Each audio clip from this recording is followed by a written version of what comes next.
17 मई 1969। जादू मंत्र का दर्पण। इस अव्यक्त मिलन के मूल्य को जानते हो? अव्यक्त रूप में मिलना और व्यक्त रूप में मिलना दोनों में फर्क है। अव्यक्त मिलन का मूल्य है व्यक्त भाव को छोड़ना। यह मूल्य जो जितना देता है उतना ही अव्यक्त अमूल्य मिलन का अनुभव करता है। अभी हरेक अपने से पूछे कि हमने कहां तक और कितना समय दिया है। वर्तमान समय अव्यक्ति स्थिति में स्थित होने की ही आवश्यकता है, लेकिन रिजल्ट क्या है वह हरेक खुद भी जान सकता है और एक दो के रिजल्ट को भी अच्छी रीति परख सकते हैं। इसलिए अव्यक्ति स्थिति की जो आवश्यकता है उनको पूरा करना है। अव्यक्ति स्थिति की परख आप सभी के जीवन में क्या होगी वह मालूम है।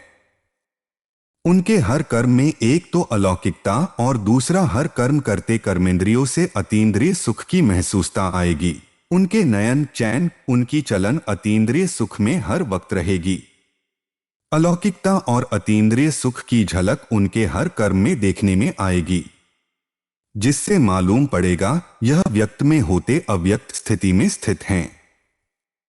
अगर यह दोनों ही चीजें अपने कर्म में देखते हो तो समझना चाहिए कि अव्यक्त स्थिति में स्थित हैं।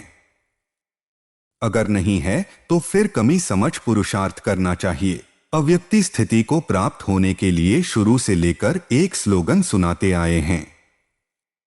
अगर वह याद रहे तो कभी भी कोई माया के विघ्नों में हार नहीं हो सकती है।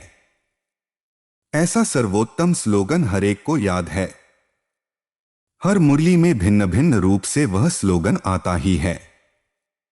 मनमना भव, हम बाप की संतान हैं, वह तो है ही, लेकिन पुरुषार्थ करते करते जो माया के विघ्न आते हैं उन पर विजय प्राप्त करने के लिए कौन सा स्लोगन है?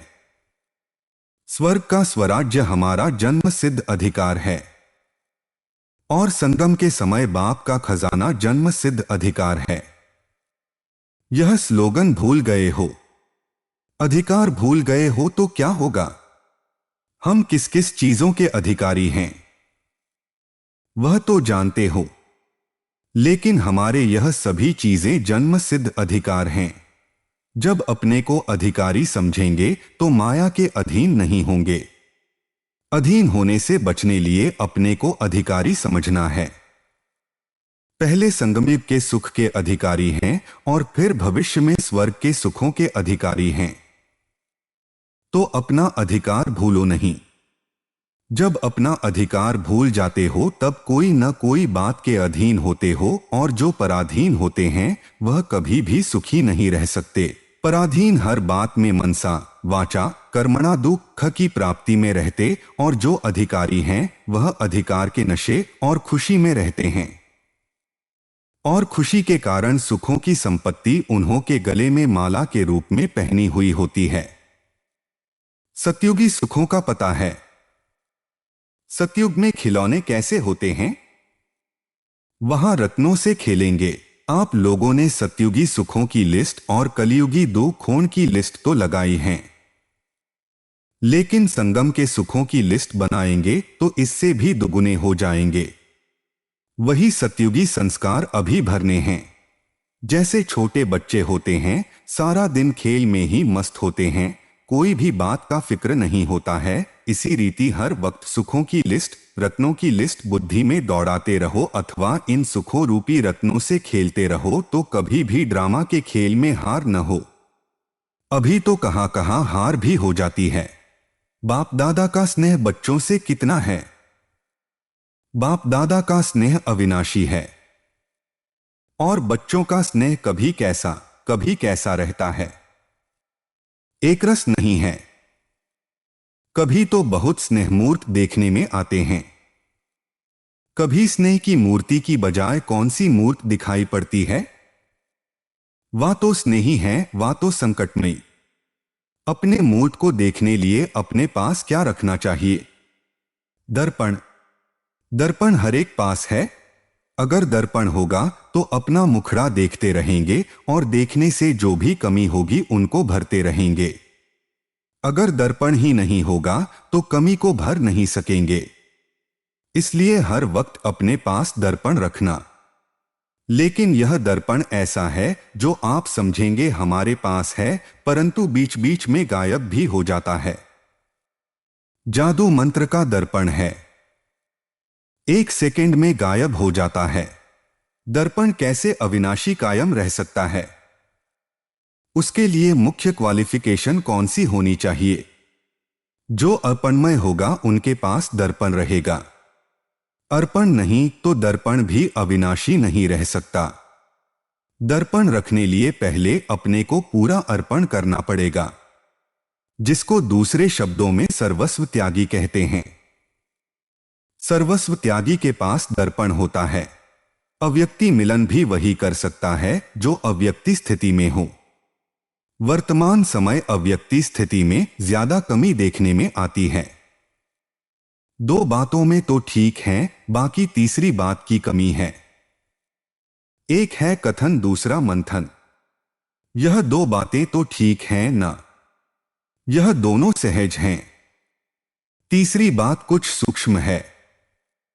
वर्तमान समय जो रिजल्ट देखते हैं, मंथन से कथन ज्यादा है। बाकी तीसरी बात कौन सी है? एक होता है मंथन करना, दूसरा होता है मगन रहना। वह होती है बिल्कुल लवलीन अवस्था। तो वर्तमान समय मंथन से भी ज्यादा कथन है। पहला नंबर उसमें विजी है, दूसरा नंबर मंथन में, तीसरा नंबर है मगन अवस्था में रहना। इस अवस्था की कमी दिखाई पड़ती है, जिसको भरना है। जो मगन अवस्था में होंगे उन्हों की चाल चलन से क्या देखने में आएगा? अलौकिकता और अतीन्द्रिय सुख। मगन अवस्था वाले का यह गुण हर चलन से मालूम होगा।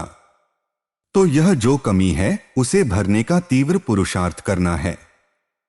पुरुषार्थी तो सभी हैं, तब तो यहां तक पहुंचे हैं। लेकिन अभी पुरुषार्थी बनने का समय नहीं है। अभी तीव्र पुरुषार्थी बनने का समय है। बनना है तीव्र पुरुषार्थी और बनेंगे पुरुषार्थी तो क्या होगा? मंजिल से दूर रह जाएंगे। अभी तीव्र पुरुषार्थी बनने का समय चल रहा है। इससे जितना लाभ उठाना चाहिए उतना उठाते हैं, वह नहीं, वह हरेक को चेक करना है।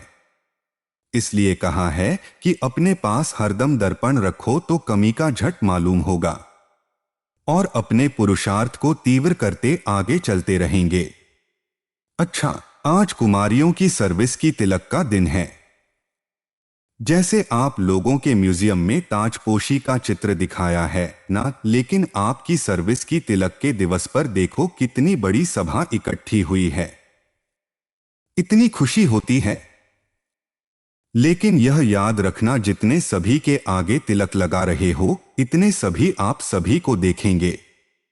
सभी के बीच में तिलक लग रहा है। यह नहीं भूलना। इतना हिम्मतवान बनना है। इस तिलक की लाज रखनी है। तिलक की लाज माना ब्राह्मण कुल की लाज। ब्राह्मण कुल की मर्यादा क्या है, सुनाया ना? जो ऐसे पुरुषोत्तम बनने की हिम्मत वाले हैं वह तिलक लगा सकते हैं। यह तिलक साधारण नहीं है। वहां भी इतनी सारी सभा देखेंगी। आप सभी ब्राह्मण इकट्ठे हुए हो कन्याओं की सर्विस के तिलक पर। सर्विस करने वालों को एक विशेष गुण का अटेंशन रखना पड़ता है। जो ऑलराउंड सर्विस करने वाले होते हैं उन्हों को विशेष इस बात पर ध्यान रखना है कि कैसी भी स्थिति हो लेकिन अपनी स्थिति एक रस हो, तब ऑलराउंड सर्विस की सफलता मिलेगी। दूसरा नंबर ट्रेनिंग क्लास जिन कुमारियों का चलना है उन सभी को बाप दादा ने टीका दे मुख मीठा कराया और बोले, आज सभी से नयनों द्वारा मुलाकात कर ली। दूर होते हुए भी यथा योग्य तथा शक्ति बाप दादा के नजदीक हैं ही। भल कोई कितना भी दूर बैठा हो लेकिन अपने स्नेह से बाप दादा के नयनों में समाया है। इसलिए नूरे रत्न कहते हैं। नूरे रत्नों से आज नयनों की मुलाकात कर रहे हैं। एक दो से सभी प्रिय हैं। साकार में समय प्रति समय बच्चों को यह सूचना तो मिलती ही रही है कि ऐसा समय आएगा जो सिर्फ दूर से ही मुलाकात हो सकेगी। अब ऐसा समय देख रहे हैं। सभी की दिल होती है और बाप दादा की भी दिल होती है, लेकिन वह समय अब बदल रहा है। समय के साथ वह मिलन का सौभाग्य भी अब नहीं रहा है। इसलिए अब अव्यक्ति रूप से ही सभी से मुलाकात कर रहे हैं। अच्छा, सभी को नमस्ते और विदाई।